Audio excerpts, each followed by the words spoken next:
Synergy Loves Company. It's synergistic. We have this coterie of rich franchises, the company now, that people want to engage with. I came here to try and continue what Walt Disney and his associates set in motion 50 years ago, which is to experiment with every new and innovative kind of entertainment possible.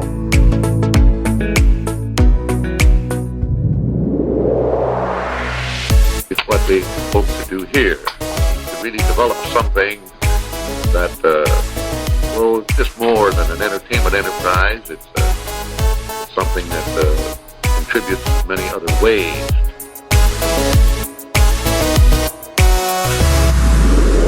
Hey, this is Synergy Loves Company, where we explore how Disney connects to everything. I am super excited. You could just bowl me over because it's coming. The biggest game in professional football. It's the biggest day in American sports. But the Super Bowl is so much more than a football game. It's the Vince Lombardi Trophy. It's the gridiron glory of becoming an NFL champion, and that's just on the field. Back in our homes, it's about spending time with family and friends, parties, food. Some people take the opportunity to upgrade their TVs just to watch the game. And we don't just watch the game. Some people don't even care about the game itself. They watch the commercials, the E-Trade Baby, the Budweiser Frogs, all that stuff. And then there's the most spectacular part of the day, the halftime show. Super Bowl halftime shows have become mega showcases of music and entertainment, and they're massive pop cultural moments that sometimes overshadow the game that they're supporting. And that's right. Today, we're talking about Super Bowl halftime shows and Disney. But I can't handle this topic that's this big all by myself. I need an MVP podcaster with expert knowledge of football, pop culture, and of course, Disney. So keeping me company today from the 3028 and Parrishable is the GOAT of Disney podcasting, Matt Parrish. Matt, welcome to the show. I'm not the GOAT, bro. There's so many.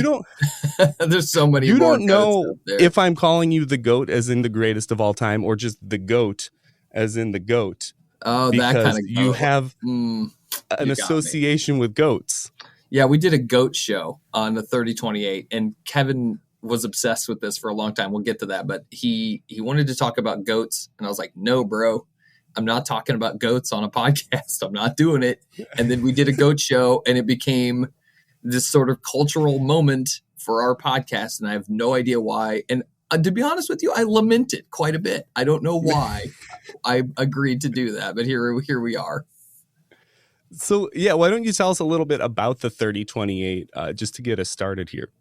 Yeah, the 3028 is a show that just sort of happened organically. I used to do a show, Disney history show with my brother called Wedway Radio for years. And we started back in like 08, 09 when podcasts were pretty new. There was there was an easier ability, I think, to reach people because you had so many, so few competitors in that space. Like Be Our Guest podcast was around, and like WDW Today and WDW Radio. And then it was like our show. It's weird. We were like one of the 4 or 5 shows that were out there. Our show was different because we did Walt Disney World and Disneyland, and really no one was doing that. They were just doing one or the other. Mousetalgia, I think, was out there just doing Disneyland shows. So we did that for a number of years. And then, it's when you do a show with your brother, it's like sharing a room with your brother. It is what it is. So I love my brother, but at some point he couldn't do the show anymore.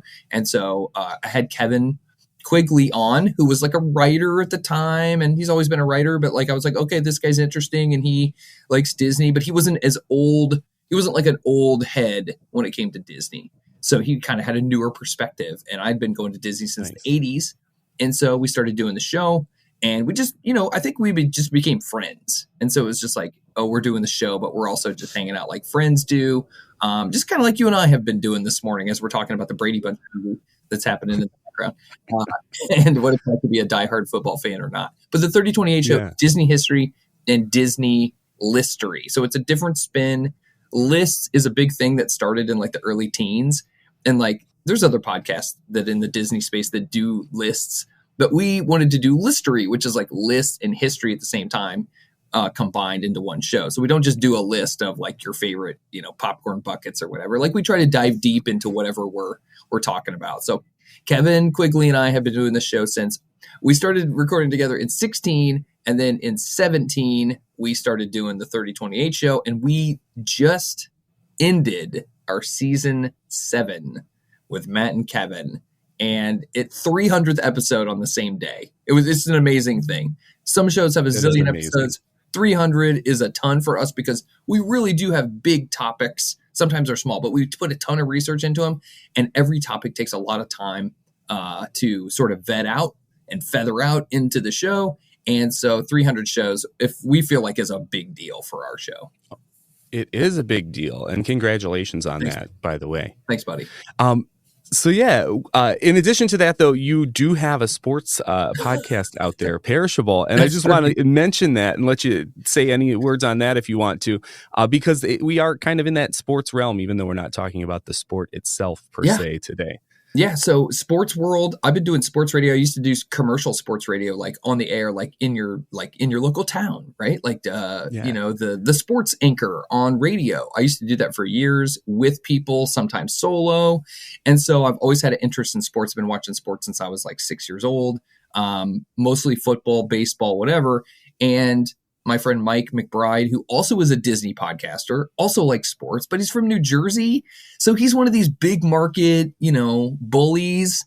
And I'm representing the little guy here in the Midwest. I grew up in Kansas City. So of course, we've always felt like we've been, we're the little guy here. So Mike lives in Vegas. And, I live here. And so we have different perspectives on sports. He's a Bills fan. I'm a Chiefs fan. He's a Yankees fan. I'm a Royals fan. So we do the show in the Parrishable feed. And that's a feed I started about a year ago with my friend. This is not a heartbreak story. I don't want it to be. But like my friend passed away, who I was friends with for a long time in radio, like a freak widowmaker kind of thing at work. Great guy, great radio guy, lived in Sacramento and San Francisco and did radio there. And so he and I were going to do some pop culture shows like movies and stuff. And then he passed away. And I was like, well, that's not good. It was terrible. But also at the same time, I was doing that show with Mike. So I just put everything into that same Parrishable feed. So at some point that Parrishable feed will be more than sports. It just isn't now because I don't have my buddy, but I have Mike. So Mike and I are doing sports every week, and it's really fun. I love doing the sports show. We talk about baseball, football, mostly NFL stuff. It's a lot of NFL because we're both big fans. So thank you for listening to that. I appreciate that. Yeah, for sure. And I thought it'd be good to mention because maybe some people who know you from the Disney sphere, and maybe know Mike too from the Disney sphere, might not know that you guys are doing that. Safari Mike, Radio there. Harambe. Yeah, he's been around for like a ton of time too. So yeah, we're old heads. Nice. Yeah, awesome sauce. So as we talk about getting into the NFL, let's get into these Disney produced Super Bowl halftime shows. There are 6 of them, and we're gonna kind of treat it like 2 halves of a football game and kind of see the progress of what a Super Bowl halftime show produced by Disney looks like throughout history. So let's start in 1977. That was the first time Disney officially produced a Super Bowl halftime show, and it was called It's a Small World, and it featured the Los Angeles Unified All-City Band, and it had the new Mouseketeers. You might not remember in the 70s, they tried to relaunch the Mouseketeers. Yes. And this happened right at the beginning. This was like the week before the show launched. So it was definitely like a synergy opportunity to push these Mouseketeers on us. It didn't work in retrospect. No. Like I'm just going to tell you right now, I thought I was watching a halftime show from the 60s. Because you have those two themes. It's a Small World and Mouseketeers. I mean, Mouseketeers is 50s. My mom was a Mouseketeer. She was like 6 years old when that show came out. So, yeah, it doesn't. Okay, if you've ever been to Disneyland or Walt Disney World or any Disney park, every one of these early ones, Super Bowl halftime shows that are produced by Disney, look like the 3 o'clock parade, right? That's like what they're emulating. Yes. So there's like I thought of 2 things. Number 1, 3 o'clock parade. That's what modern Disney guests would get. And number 2, Olympic opening ceremonies, which Disney had already done in the early 60s. And I'm like, oh, this is like what Disney does at this time. Rose Bowl parades, opening ceremonies, Super Bowl halftime show. This makes total sense.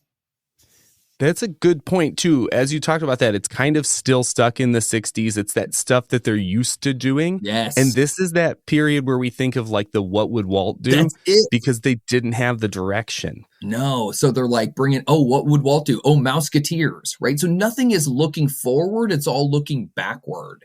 Even the Mouseketeer relaunch is a backwards idea, not in the not in the negative sense, but just like literally we're going to go back to our bread and butter. Like, I'm surprised they didn't have Zorro on stage. Oh, like, you know what I mean? Like, right. These were all very old themes for Disney. And I think the networks at the time were a little bit different. There was a lot more variety shows that were on TV Sunday night. And even, during the week, vaudeville stuff was still, it's sketch comedy. If you look at those early like Letterman episodes and like even Johnny Carson, lots of stage performers. So it makes sense that like everything is like a full body dancer, right? That's what's crazy about this. You have like gigantic choreographed dances, but you can see that the people that are doing the dance numbers, they know choreography. Like, these are amazing, like, throwback performers that the networks are still sort of churning out in the 70s. 70s is a weird time, dude. It's like 30s and and crime mixed. It makes no sense. It's like film noir, but like in real time. It's weird. Yes. And the Brady Bunch. And the Brady Bunch, right? And this is like this family thing happening at the same time. Oh, bro. We're talking the 70s. Yes. Oh, man. I love it. By the way, Greg Brady lives right down the street. One of my friends is for real. Yeah, for real. That's amazing. And that's not like, I didn't find out where he lived to move down the street. But I will tell you, when I was 13, one of the first books I read was called Growing Up Brady. I Was a Teenage Greg. And it was written by Barry Williams. It was like one of the first books I actually read. But now he lives down the street, does a variety show in Branson, Missouri, just so you know. Oh, okay. Nice. He's a local now. That's so awesome and random and so cool. So weird. He's a townie. There's the Osmonds, there's the Presleys, there's who else was down there? Andy Williams, and here's Greg Brady. Why not? That's awesome. Cheers, That Greg. is so cool. So yeah, I think you summed up that one pretty well, saying it is that look back because it does have that feel. It's called It's a Small World, right? Yes, and that's the big theme there. And so It's a Small World. This is 1977, right? And so like It's a Small World. I think it makes sense for a couple reasons. Also, that theme, because you're in Southern California, and so it's like one of the most diverse areas in the nation. So it makes sense there, like culturally, to have a show like this and to have It's a Small World there. If you think about It's a Small World, like New York, LA, they're super diverse, lots of different ethnic and cultural groups. But I think it's weird because it's 1977. Like, I know that theme, It's a Small World, like goes on and on and on and forever. And Disney has done a good job of like renewing it or whatever. This is one of those times, but like, it's not like it was a new attraction. You know what I mean? This is a What Would Walt Do thing again. It's not just the Mickey Mouse Club. It's also It's a Small World. That's a Mickey Mouse, or that's a What Would Walt Do era thing. Yeah. And they get some cool. This one I will note too before we move on to our next one is it's the first time that they do in a Super Bowl, at least, a audience card, like everyone holds up something to make a big display, and they kind of make a rainbow around the entire bowl of the Rose Bowl, which is kind of cool. It is cool, and it kind of shows too that the halftime shows are really for the people at home. That's kind of what I got from that. That's a great point.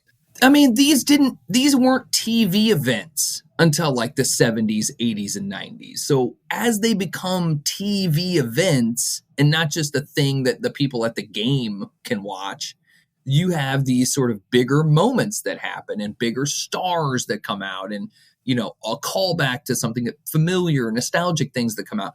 So yeah, it's a great point, is like, these are made for TV. Even though TV's been around for like 20 years, you're really seeing the emphasis on what's this going to look like when we get an aerial shot of it? And they literally had like blimps and stuff over the top. Yes. They didn't do that in like the 50s and 60s. No.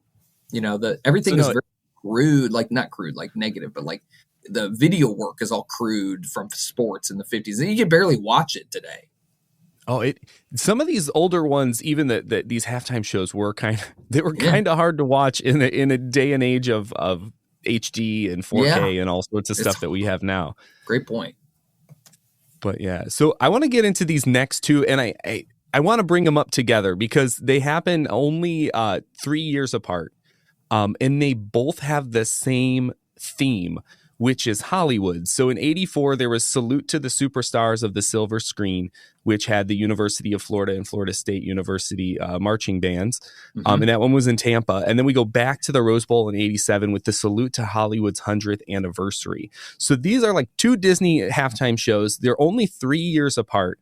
And they're basically the same idea, except for one thing that I did bring up to you before the show. One of them, the 84 one, happens in January of 84.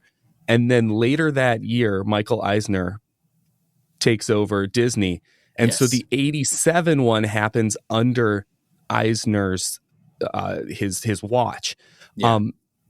And even though they're the same, there are some different, like same theme in that Hollywood, we get some differences. And I think they are kind of the Eisner touch. But I want to know what you had to think about these two Hollywood ones that we get in a row here. So I think 84, you know, I don't think that one's strange. It's 1984. You're in Tampa Stadium. Disney World is fairly new. So like, why wouldn't we tie in, you know, the Disney Company that are, you know, they're in the neighborhood. They're down the street. Let me cast my mind back on this one because they have kind of run together in my brain. They do run together. I'm going to talk about that for a second. Brett Musburger hosted one. This one again. Oh, okay. So I remember. So the 84 one looked like a Busby Berkeley film. It's got a whole bunch. Yes, it's got a whole bunch. It looks like the beginning of the Great Movie Ride. Yeah, it has the fake synchronized swimmers where they have they laid out these like blue tarps and showed from above with the people. Looks like they're in a pool. The formations. Yeah. Looks like they're in a pool where you have synchronized swimming. And then so beyond that, you have like, I'm just recasting it here back. I can't remember who the performer is here, but yeah, everything is very like, it's a weird mix of like Hello Dolly and like 1930s Busby Berkeley, like MGM. And this is all 84. Again, you're right. This is like pre-Eisner. So that's kind of interesting. And I noticed, to go on to that, as you're looking for who was performing, there's not really a star in this one. Right. Good point. It's just the ensemble and those marching bands where the stars come in 87. Yeah. Okay. That's where we get George Burns, Mickey Rooney. We get someone from Flashdance. I can't remember her name. Yeah. Yeah. So we get these stars coming in 87 post Eisner, which I think is on brand for him. Yes, he's best friend. He wants to be best friends with Bette Midler and Robin Williams. He wanted to give them offices on the Disney studio so they could just stop by and have a workspace, which is absolutely egregious when you're kicking your animators off campus and you're bringing in Bette Midler. But yeah, you're right. That's weird. Everything is very glitz and glam. 84, no superstars. I didn't really... It's like classic Hollywood. Yes. Okay, you know who the superstars are in this? Mickey, Goofy, and Donald. They are the superstars. And oddly, King Louie is like... Yeah. You know what that is? That's like... He shows up too. It's Tampa. So they're in the tropics, right? And there's banana hats. And by the way, there's a bunch of sombreros in this. Tampa Stadium was known as the old sombrero back in the day. Oh, that's I wonder if there was a it. nod to it then. Yeah, it might have been. And there's Chippendale looking actors in here, which is that's the thing that stood out to me. I was like, Chippendales? There's dudes with no shirts with like overalls on, which doesn't feel very 1984 to me. No. But this looks like a number that would have been on screen in the 30s. Like they actually pulled it off. It looks really good. Yeah. And as far as a salute to the silver screen and in Hollywood, I mean, it works in that sense. It doesn't. It works in the sense that it is a throwback, a callback to that, time period where they made these kinds of films, especially like the Busby Berkeley, like you said, the water synchronized swimmers. Yes. But if you're going to call it superstars of the silver screen, where are the stars? They're in 1987. they were waiting for more money or something. Right? Where are we? Yeah, 87. So 87 really does that same thing, except you're right. Now we have actual stars. And I think there's two reasons for this. Number one is Eisner. You mentioned the celebrity relationship. Number two is you're in Pasadena, right? The stars already live there, bro. Like they're right down the street, like Greg Brady being right down the street from me. Yeah. Oh, for sure. So you can get them. Yes. And get them to show up, and they're going to be there because it's the biggest event in town that day. Yes. I also thought about this as far as like my brain went to, why would Michael Eisner repeat something that the Walt Disney Productions did before he got there? And the thing that popped out to me is the only reason we get a double Hollywood like play in a row here is that the MGM Studios is 2 years out on the horizon here. Yeah, absolutely. And he's kind of planting the seeds for that. Yeah, for sure. Like Disney wants to be synonymous with the golden age of Hollywood, right? And so they broke ground on Disney MGM Studios in 86, but his idea for this kind of park was like 85, right? Literally like stirring it up in the bowl for like several years, bringing it up in big, corporate board meetings and trying to get the funding and all this different stuff. Absolutely. This is 100% ties to, it's synergistic, right? Synergy loves company. Eric, I don't know if you knew that or not. But yes, I don't know if you do that. However, yes, this ties in perfectly. Eisner, I think this is the real credit this is the real strength of Eisner is he gets this just like Walt Disney did. TV, film, theme park, character, story together. Like these things all have to work. Now he sort of, loses his mind at the end of his career, Eisner, but with Disney anyway. But at this time, like, this guy's hitting on all cylinders. This makes sense. 87, the theme park's not even there yet, but we're planting the seeds. Like you said, it's inception. 2 years later, gonna be like, of course Disney would have a relationship with the golden age of Hollywood. They were part of it, right? Right. So I love this one. Yeah, this one is fun. This one is fun. You get a good mix of the characters and those random celebrity references. You get the music from some big 80s movies showing up in here too, like you get Flashdance, and they do a little Indiana Jones theme in there, which is foreshadowing for a Super Bowl halftime spectacular to come. Yes. They do all those songs from the movies, which is fun too. Songs from the movies. So it's the world of make-believe, right? And what's interesting about this is it's 1987. It's 100 years of Hollywood. Couple things. Number one is there's non-Disney music in this, right? Like, come with me and you'll be in a world of pure imagination. Like that's the Willy Wonka song, but it's here in the Disney show, which is kind of weird. But it is not supposed to be just about Disney. It's supposed to be about 100th anniversary. Disney's just producing it. And again, it's Eisner. So it doesn't matter if it's Disney. We're going to pull all these IPs in and make it feel like it's Disney. There's also a big thing. And I know that you and I are about 5 years apart here. But in the 1980s, you had 50-year anniversaries of all of the biggest films that came out in the 1930s. Snow White, Wizard of Oz, Gone with the Wind. There's this huge push for nostalgia, not just about the 60s and 50s when, adults of the 80s grew up, but like also the 1930s, like when their parents grew up. So you have grandparents who like remember all these things. And you have parents who grew up, hearing about all these things. And then you have these 50-year anniversaries, which is exactly like what's happening right now with like old Disney, Walt Disney World stuff. You're feeling that like people are calling back, oh, this 70s Disney stuff is sort of interesting or whatever. Same thing was happening with on-screen properties in the 80s. And so even though it's 30s and it feels like it's really far away, I went to the Wizard of Oz showing in 1987 or 8, and there were munchkins there who were actually in the film. And that kind of stuff was being celebrated. So like that's another cultural thing that's happening during this 100 years of Hollywood celebration in 1987. Although, by the way, I mean, they didn't have any films from 1887. So 100 years of Hollywood is kind of weird. Maybe it was like celebrating its 100th birthday as a real estate project or something. I don't know. There were no films in 1887. The first building was built there or what? Yeah, like, I don't know. The sign, the Hollywood land real estate sign, like, was it 100 years old? I don't know.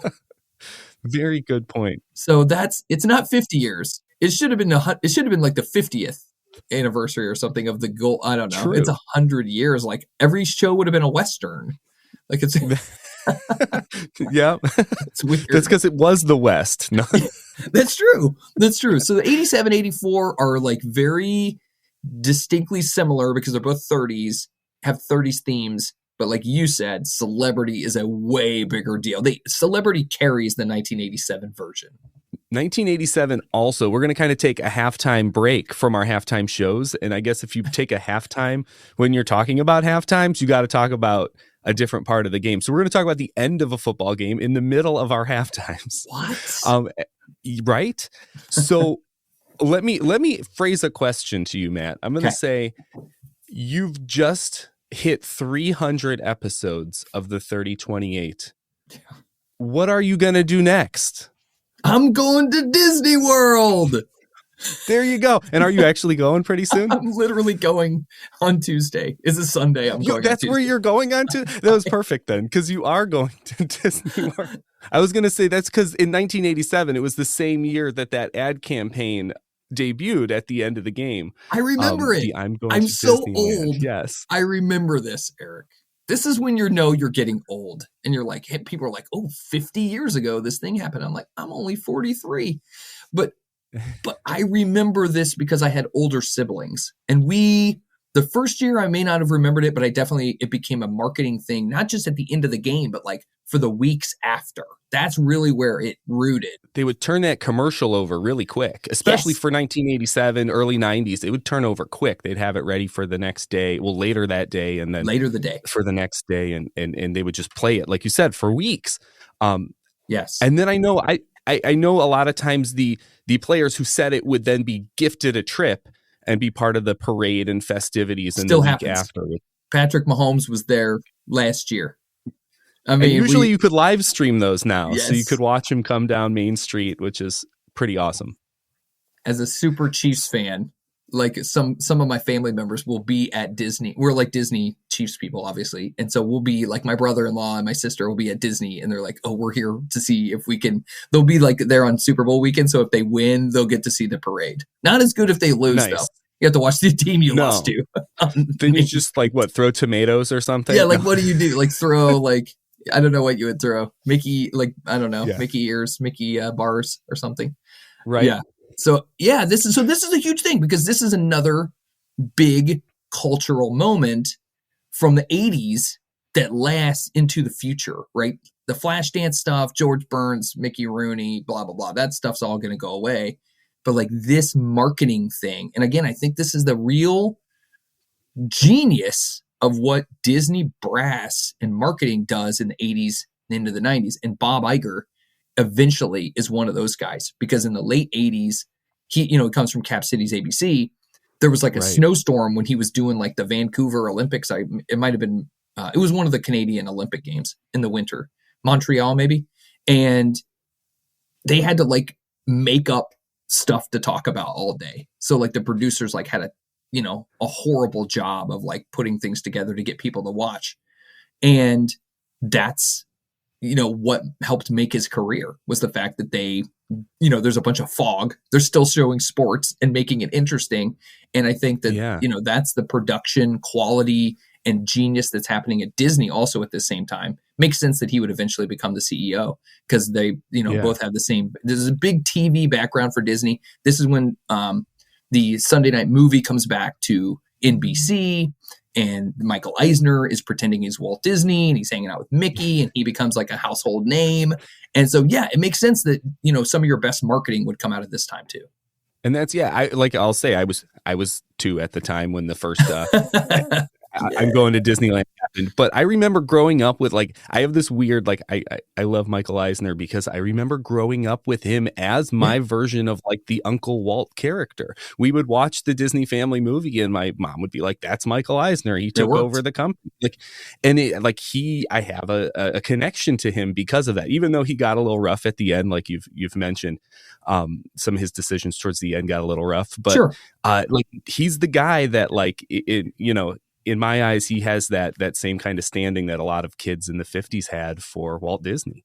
Yes. So I'm a Michael Eisner stan, at least early Michael Eisner. For I am sure. too. Actually, I mean, that's my whole era of Disney. I mean, if I think about like all the best things that I enjoyed at Disney when I was a kid, like a lot of them were Eisner ideas. You know what I mean? Like he like put these into practice. Now, the Disney Institute was not one of them that I enjoyed as a kid, but I think he had such a brain for transferring any cultural thing and making it Disney's own. Like, oh, it's Atlantic City, we'll make it Disney's. Here's the Atlantic City dance hall on the boardwalk, right? Or like, it's just, and everything was, he understood elegance also. He understood luxury.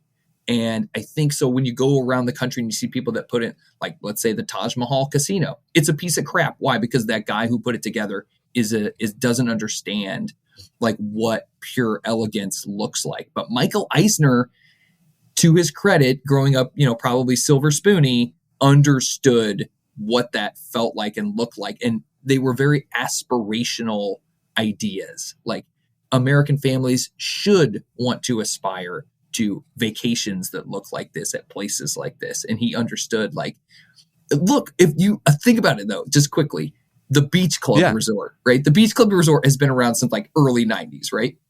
Isn't that still like an aspirational goal for people? For sure. I know that's one of our like bucket list resorts. Like we want to stay at the Beach Club. Yeah. It's like, here's Storm One Bay. Here's the Skyliner that's next to it. Here's the boat traffic that's there. Here's this beautiful resort. Like, I think he really understood the psyche of Americans just like Walt Disney did. And I think that's the genius of Michael Eisner is he was able to take those concepts and put them into practice. And he did them and they were successful. It's not just like he did them and they, kind of worked. They worked. They still work. Yes. Oh, no, 100%. You're Eisner stands. I didn't know this was going to be the Eisner stand show. No, that's, I mean, the show Synergy Loves Company. It's named after Synergy, which was Eisner's big push, right? He was the one who overused the word, even though Walt Disney used Synergy. Michael Eisner talked about it like it was his bread and butter. Yeah, his own idea. It was his own idea. Yes.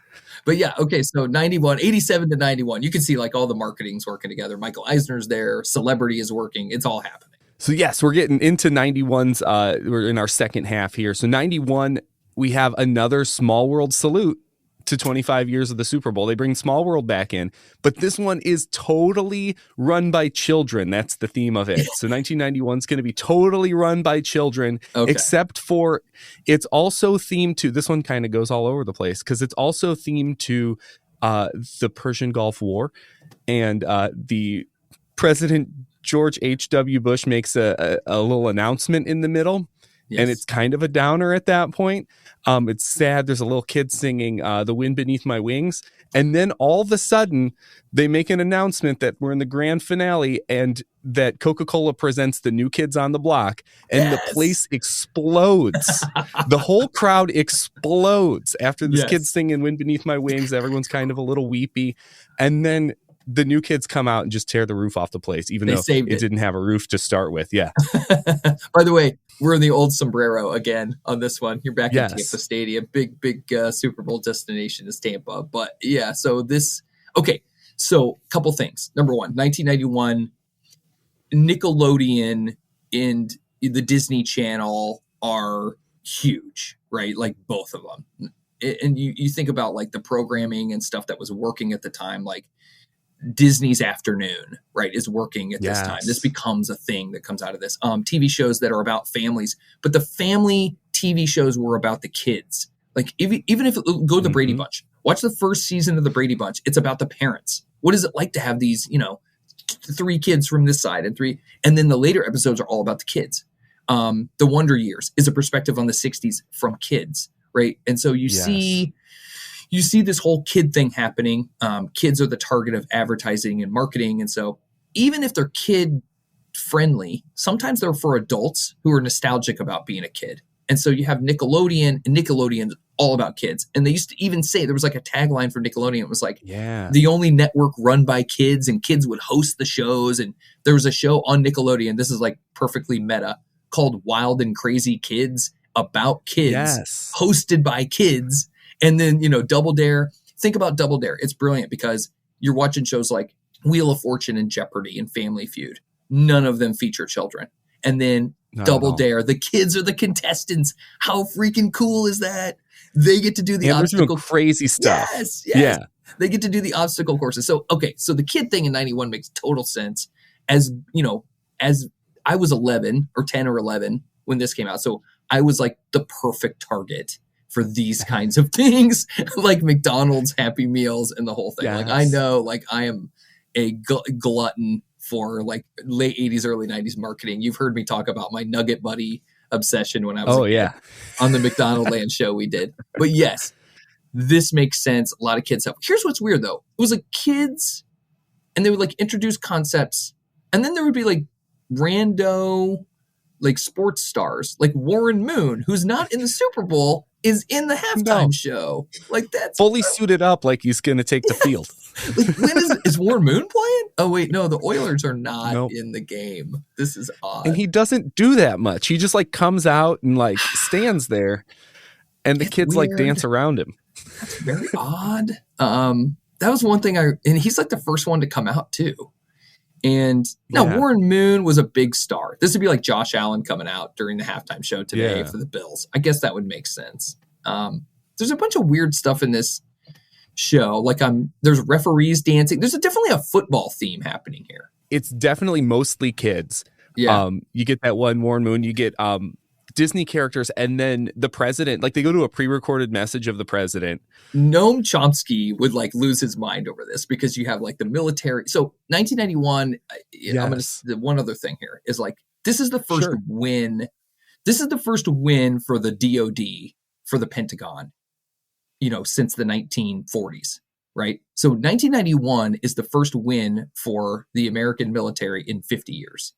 So this is this huge moment. It's another 50-year celebration, really, of the greatness of the American. There's also a ton of technology that comes out of the Reagan era, military buildup, stockpiling stuff, like the Abrams tank, the Scud missile, there's like a helicopter. I think it's the Black Hawk. There's a bunch of these different like military moments that happened in 91. So they were happy. Everybody was happy to like tie into this because it's a win. It's a win. It's a clear objective for the military. They achieved the objective. George H.W. Bush is the hero. Actually, it's Norman Schwarzkopf who becomes the hero out of this. And then the American military sort of reaffirms its position in the United States. So it's super weird that you have the military stuff happening here in the middle of the Super Bowl with a bunch of kids, and it's like marketing the military and football. It's like intertwined in a weird, like strange way. I don't know about all that. This Super Bowl halftime show is a lot of things. Yes. It's a lot of things. This is a lot. This one kind of hurt my brain a little bit. I love 1980. Sure. It was a great Super Bowl, by the way. I think this was the Bills-Giants Super Bowl. Yes. With the Scott Norwood wide right kick, which just happened again last week, by the way. The Bills missed a wide right kick in the playoffs. But that's weird. But George H.W., I have to say, like, after Vietnam, my dad was a Vietnam vet, so I like fully understand all this stuff. They were looking for a win, and they were happy to market the heck out of it. And for sure, they did. And they did. They wanted to look like the good guys in this. Now, think of, like our presence in Saudi Arabia spawned all these terrible things thereafter. But like this at the moment, they considered like the biggest win since World War II. So and then New Kids on the Block. And then you got to top it off with New Kids on the Block, which they sing. They make sense. Yeah. Well, they're kids. They're kids. Again, this is they are kids. And they're kids. They're the new kids on the block. And they sing step by step. Oh, and then they sing this one's for the children, of course, because It's for the kids. Here's the other thing with New Kids on the Block. They're holding kids on the stage. They're dancing with the kids. It's very, okay. New Kids on the Block is super interesting because Wahlberg goes on to have this other Wahlberg-y career, right? And it's very interesting. Right. Band of Brothers and all this stuff. Jordan Knight tries to have a singing career. He tries to be Justin Timberlake, like in his later days. Right.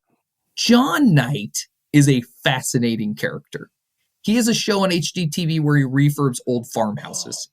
And it's brilliant. Right. I've seen that one before. I forgot about that. Does New Kids shows during the day and then on the weekend and then throughout the week he's refurbing farmhouses. It's the weirdest thing. But New Kids on the Block at the time, is there anything similar? Because not Taylor Swift. What's the most similar thing to that now? Like K-pop? That would probably be it, like a BTS K-pop kind of thing. Right. That's it. Because that's done. You get when they start, it's just that eruption of screams that you hear from the, Yes. you don't hear that at any time during the Super Bowl halftime show, the whole thing. And then these guys come out and it's just like everyone just loses their stuff because they're on the field. It's just crazy. It's cool. I mean, I was a New Kids fan when I was a kid. They did this huge tour that summer, the next few summers, and then they really quickly fell apart. There's that it's really weird. That mid-90s grunge was becoming something bigger and the boy band thing wasn't happening anymore. No, not until you get Backstreet Boys and NSYNC, Right. and they just kind of blow up again, Britney Spears and all that. But yes, 1991, and I think it's important. New Kids was not a Disney property. No. This is absolutely separate from the Disney space. So the things that Disney was incorporating at this time into their halftime shows, even back in 87, are not Disney things, but they make sense to kids or audiences at the time. Yeah. So lots of kids. And I have read that this Super Bowl halftime show has been listed as kind of a turning point into what we get to the more modern Super Bowl halftime shows because of that New Kids concert experience. And that's kind of where things start going. And so we have kind of a little mini concert experience in 1995 when Disney takes on the Super Bowl halftime show again in Miami. This time they do Indiana Jones in the Temple of the Forbidden Eye featuring Tony Bennett, Patti LaBelle, Arturo Sandoval, and the Miami Sound Machine. A mega concert with Indiana Jones. I had a hard... Okay. So they do the Patti LaBelle thing, and it's like an Egyptian motif, right? Yes.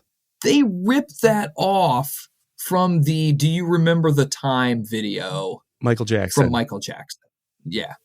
Which was 1992, 1993. But they don't have Michael Jackson. Well, he had... they just have He had done a Super Bowl halftime show in, I think, 1993. Yeah. They're doing... So the black or white video, the Remember the Time... kids today won't understand this, but when these huge singles came out, there was always a corresponding video. And sometimes, especially Michael Jackson, they got primetime billing, meaning that if you were watching The Simpsons at 7 o'clock, the black or white video, they'd be stay tuned. I remember staying tuned. Yes, you did. You stayed tuned. So did I. That's back event television. The Super Bowl back then, I mean, Super Bowl is one of the last event television pieces left, but it's bigger for sure. Yeah, you said it earlier, and this is a holiday for people, right? It's the winter Thanksgiving, but it's a football game. People aren't even watching the game; they're there to eat, correspond with each other, blah blah blah blah. Right. But yeah, you're right. This is event TV, and today this is the last thing that is event TV. Right. But in the 90s, like you said, those Michael Jackson videos after The Simpsons, that was event TV. Everyone watched it. You might set your VCR a week before so that you could see it. Yeah, program people don't even know. You have to spin a dial, call the president and figure out the code so you can do your DVR. It's so weird, the time, but yeah, you're right. Event TV and the Super Bowl was really became the event. By the way, I think it's super important to note, how Major League Baseball feels right now, where it's just not a big deal. Not that many people watch the World Series and blah, blah, blah. That's what the NFL used to be like.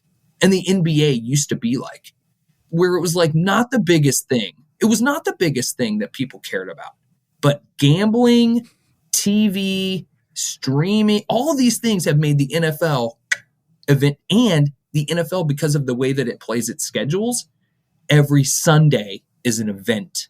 It's an event and an event and an event. Yes. And no other sport is like that. No, because they're happening every day throughout the week in those other it's sports. Like eating breakfast. Yeah. It's like eating breakfast. It's so mundane because it's happened so much. Whereas the NFL's like, oh, we only do this once a week, so you gotta watch. Right. Yada yada. Yeah. Anyway, event TV is a big deal, and it's wholly tied to the NFL and the Super Bowl. And I think Disney struggles with this now. They don't have events on TV that they can like capture.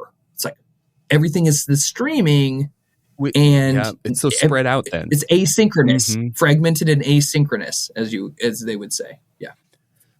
So with this one, like you said, Patti LaBelle starts out with her Egyptian thing. We kind of I kind of felt like she was maybe a villain because she was like performing with the villains, but they weren't like with her. And then there were these guys dressed as snakes playing drums. And then Indiana Jones gets an artifact, and then people are mad and chase him to a club where Tony Bennett is singing. So there's like this weird plot in the middle of this concert that happens with this Indiana Jones thing. So Indiana Jones and Marion Ravenswood are there. And I'm pretty sure, I don't have this for sure, but it seems like they took the actors from the Stunt Spectacular at MGM to do this. Because they're in Miami, it's not too far.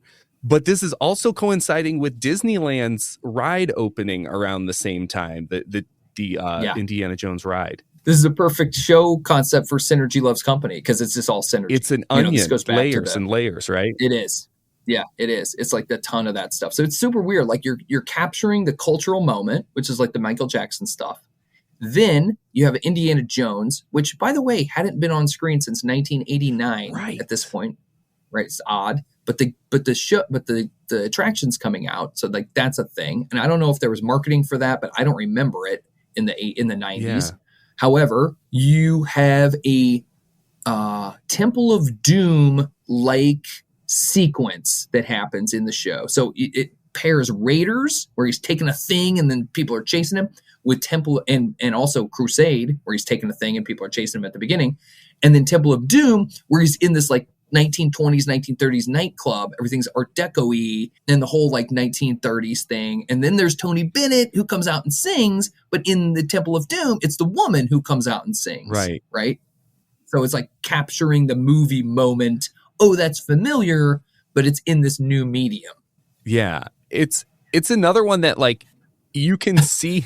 You could see the weird thing is, like you talk about, like they're bringing back the movies, they're bringing back the things. Disney kind of has this IP. They don't have Lucasfilm yet, but they have this IP in their parks. But they don't really make a mention of you can see entertainment like this at Disney World, or you can ride the ride. So it's like they like set up the synergy, but never took advantage of it. Yeah, that's a good point. They don't ever make a message out of it about. There was no Disney messaging, and like you could watch this and not even think it's Disney, right? Because even though they produced it and it has all these connections. The other thing that's happening here is, so you have these rando stars. Disney was big on rando stars. We talked about Robin Williams, George Burns, etc. Even Tony Bennett, Patti LaBelle. The Disney MGM Studios in the 1990s was still doing the star of the day. That's right. So they would have, a random star. Like I remember seeing like Dixie Carter from Designing Women there one day, like a random TV star. And every single day they would have one of these stars and they would come up. And if they were big enough, they would put their hands in the cement. And if they weren't, then they would just pull up on Hollywood Boulevard and, kind of greet the crowd. And sometimes you could get autographs or whatever. And so Disney tying in celebrities, even like New Kids on the Block, etc., into their shows makes total sense, more so than anyone else, because they literally were doing this in the theme park. It was part of that machine at the time, that synergy machine, which I'll use that a phrase of Chapek's. But yeah, it's weird, and I kind of feel like it is a missed opportunity to promote the parks. Where when we get to 2000, it is not a missed opportunity at all. And 2000, which is our final one, is all about smack you over the head, parks. They're not going to make that Yes. 1995 mistake where they built it up and then forgot to mention. They're going to Oops. do it. And so we get the Tapestry of Nations, the Millennium Celebration halftime show that mirrors what's happening in Epcot at the same time, except it also includes Phil Collins performing songs from the new Tarzan movie and Christina Aguilera, Enrique Iglesias, Tony Braxton. It's like that. It's like the Epcot celebration times 1,000. And they do mention this is what's happening at Walt Disney World right now, so you should come on by. Yes. I was living in Florida at this time. I watched this live, and I went to Epcot like within a month of this. So this is like one I really remember really, really, really well. So it worked. They told you to come, and you went. I did. And it just happened, it's just like 30 miles down the road or whatever. But yeah, like it worked. And I remember, so this is the Tapestry of Nations Millennium Celebration, right? This is also a great Super Bowl, by the way. It's the St. Louis Rams, Kurt Warner, the greatest show on turf, and the Tennessee Titans, young upstart quarterback in Steve McNair, Aaron McNair. Oh, yeah. And so this Super Bowl came down to the last play. So a lot of people remember this Super Bowl.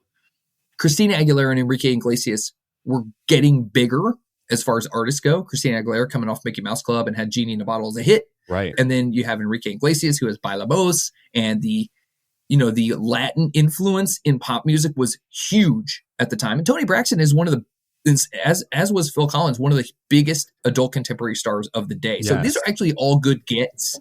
They're all really good gets for Disney. You got the young, you got the old, you got the millennium. Like this is all, I think this one really works, and it's in the Georgia Dome.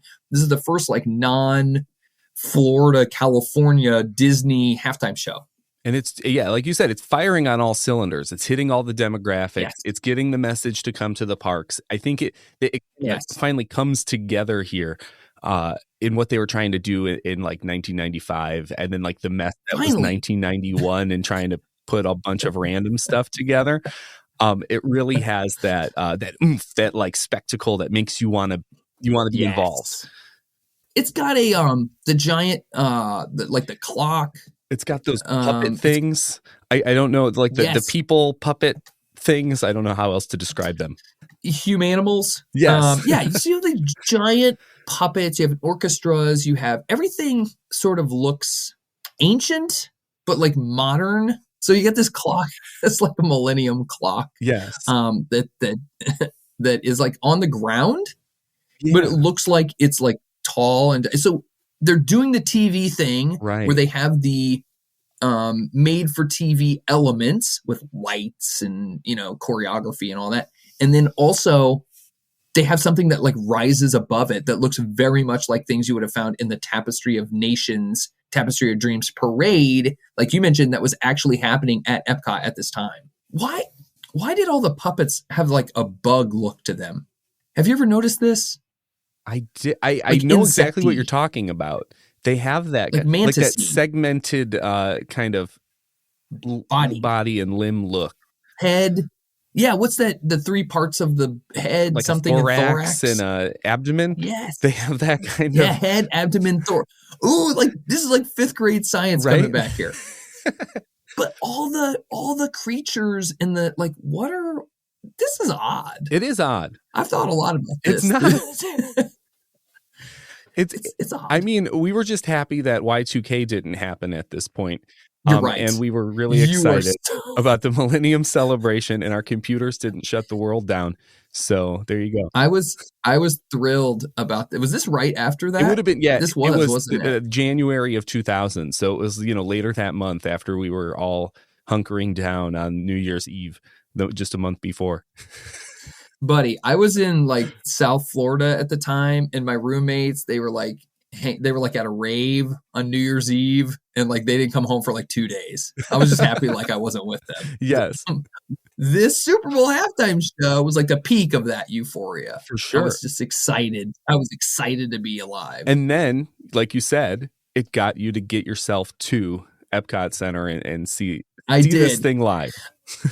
I did. And you know what? It was huge. My parents came down from Kansas City at the time. And I remember, like, this is how you know something's big. All right. This is the moment. My stepdad is taking a picture of Illumination's Reflections of Earth with a disposable camera, taking picture of literally the fireworks and fire on a disposable camera.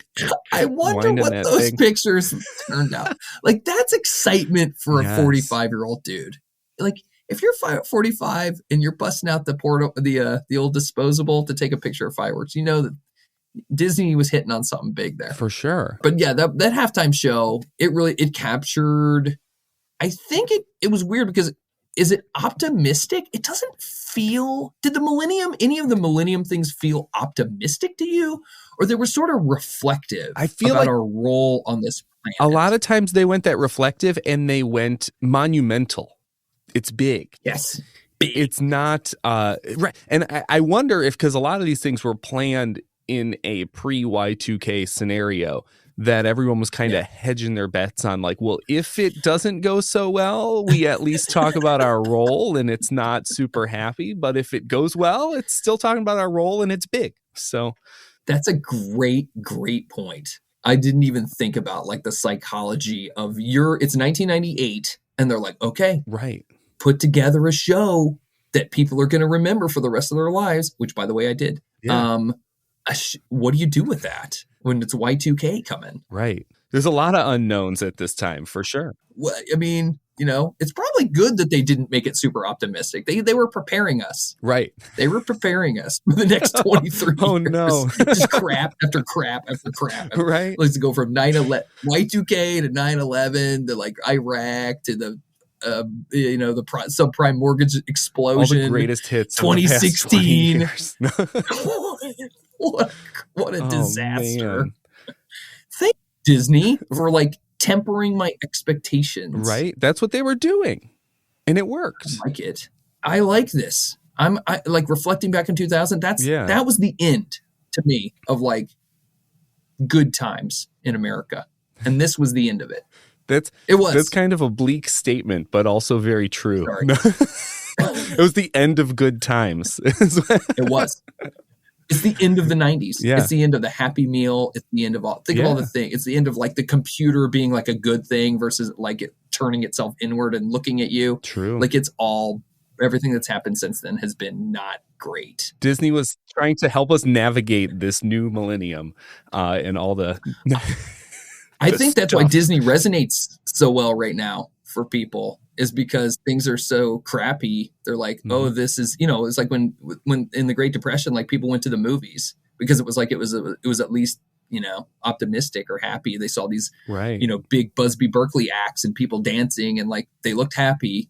And that's why people go to Disney, because you go outside right now, it's like people are, got political signs in their yards and they're mad and everything's divisive. And, like, you can go to Disney and it's nice. That's why I don't understand Disney Twitter. Like, stop making the fun thing divisive. Right. Let's have fun with it. And let it be that outlet. Let's go down some slides and do some rides. Yeah. We need that. I like it. So, like, I'm sorry, Millennium. This is the end. It was the end of the good times. The end of the good times. And it was. I'm sorry, I just made your show. No, that's okay. Bleak. We'll turn it into a funeral. What it's like to hang out with me. It's terrible. That is not Imagine true. being my children. Imagine being my children. Hey, Yikes. look, my dad was a nom-vet. I already clued you in to what this was going to be. You did say that. I told you. I do want to say, like you said, Disney's that outlet for us. I got to ask, which one of these Disney Super Bowl halftime shows has been your favorite that you've enjoyed the most? Which one do you think is your favorite? I think good question. I think 87 that big is, like, my favorite one. That Eisner's salute to Hollywood is what I'll call it. Mickey Rooney is dancing. Yes. He's still, like, an able-bodied man. You've got the flash dance thing, which by the time he's kind of older, by the way. But What a Feeling is a cool song. 100 years though, like 1887.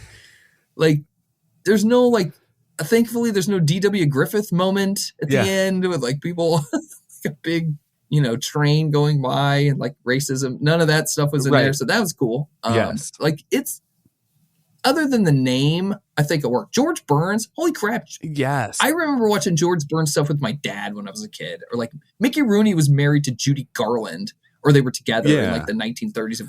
So like he's like a cultural icon for people who grew up or knew about the 30s and films. And by the way, my grandparents, when Turner Classic Movies first came out in like the late 80s, that's all they watched. And this is like 1988. Yeah. So there is a thing happening there with that too. And that's why I think The Great Movie Ride was like of its time. Yeah. Because it did celebrate those films and stuff. But yeah, so I think 87, man. I really like 87. Is a solid Super Bowl halftime show.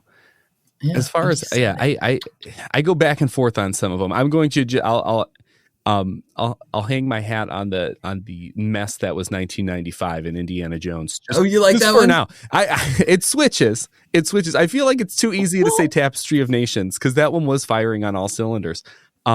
But there's something about like the weirdness, and I actually remember like when I first watched this video again, I was like transported back to my childhood living room, and like I remember watching this live. Like that's pretty cool. Like I remember watching it, and I didn't remember it. It was like unlocked. I unlocked a memory when I started watching it, so I'll put that one out there for me. So pretty cool. That's kind of cool. I agree. I like that one too. That'll be I like that one. No, those and there's bright spots throughout all of these. So I have another follow-up question for you, and that's we haven't gotten a Disney produced halftime show in 24 years now.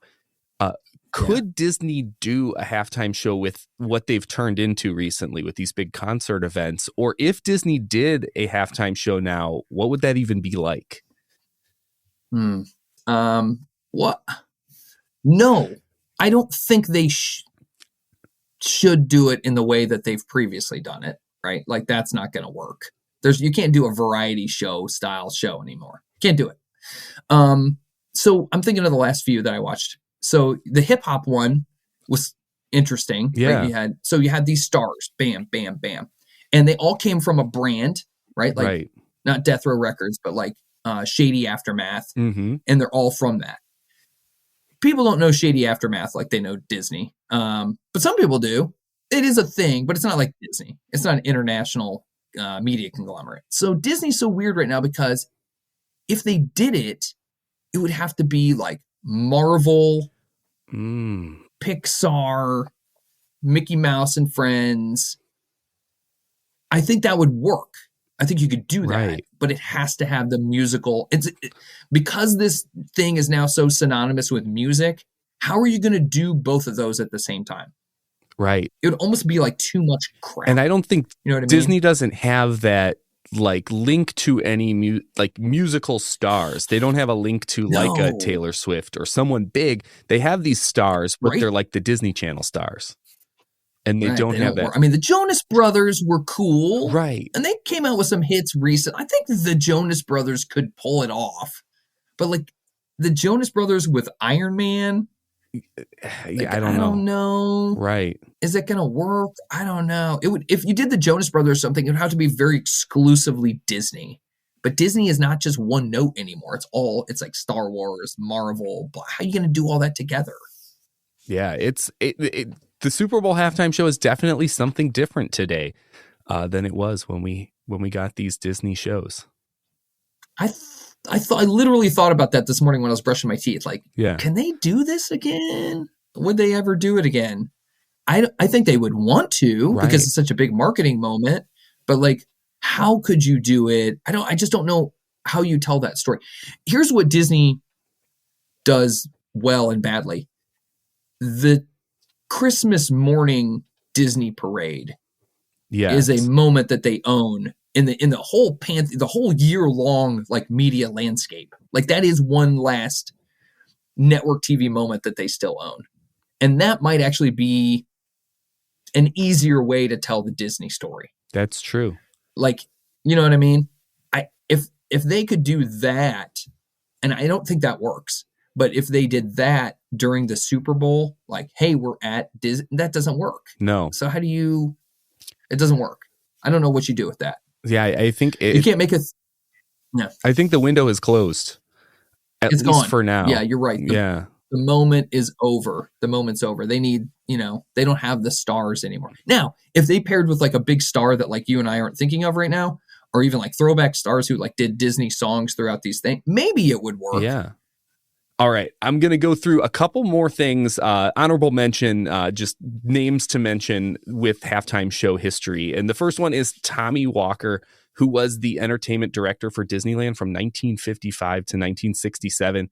And he actually produced 2 Super Bowl halftime shows on his own.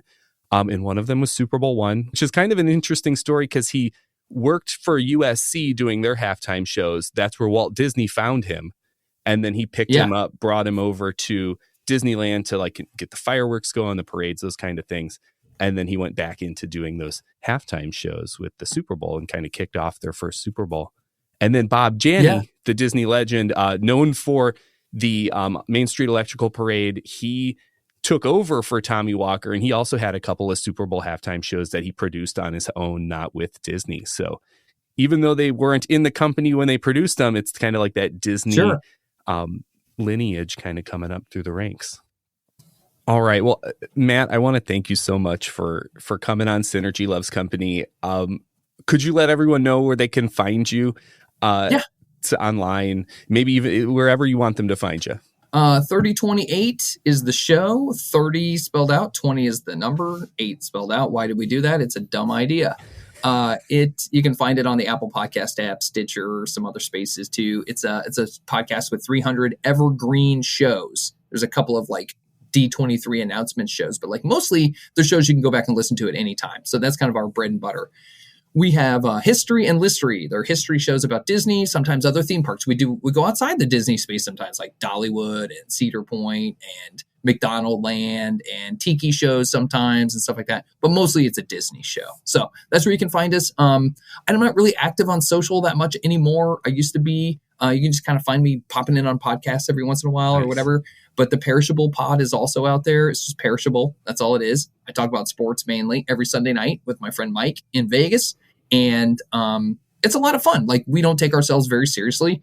And we just, shoot the hay about what's going on in the sports world. And we, cover all topical things that are typically happening. So that's me. That's where I'm at, man. Nice. Well, yeah. And everyone should definitely go listen to those. Sports fans, listen to Parrishable, spelled like your name, I might add. I'll put links in the show notes to everything, of course, too. But if you're not listening to the 3028 and you're a Disney fan who's listening to this show, definitely go seek that one out. There's so much in their feed, like you said, 300 evergreen episodes about Disney history, listery, and then related pop cultural things too on occasion. Yes. Thank you. Yeah. Thank you for promoting the show. I really appreciate that. Yeah. We spent a lot of time and energy on it. I don't know, I've been doing this for 15 years now, 16 years of Disney podcasting. That's a long time to do shows. I don't know what the future holds, but like, I'm here. I'm still alive. Right. So I'm still doing it. It's not like the millennium where everything ended. It's not like that. This is something better. So yeah, come and check them out. And I'm rooting for the Chiefs, but I don't let that interfere with my Disney stuff. I don't make the show about the Chiefs. No. Just so you know, if you're hating on everybody hates the Chiefs right now. By the way, it's a thing. Yeah, everyone. When you're winning, that happens. Yeah. So they used to like us. We used to be the little guy. Now they hate us. That's just how it works, right? It's just like Disney. For sure. Like, everybody used to like it, and now it took over everything, and now they're like, oh, I don't like Disney anymore. That's what happens. Sorry. I know, but I've had a lot of fun. I like talking about this kind of stuff. Yeah. This was cool because it was like cultural stuff, Super Bowl, Disney stuff, Phil Collins. It all came together.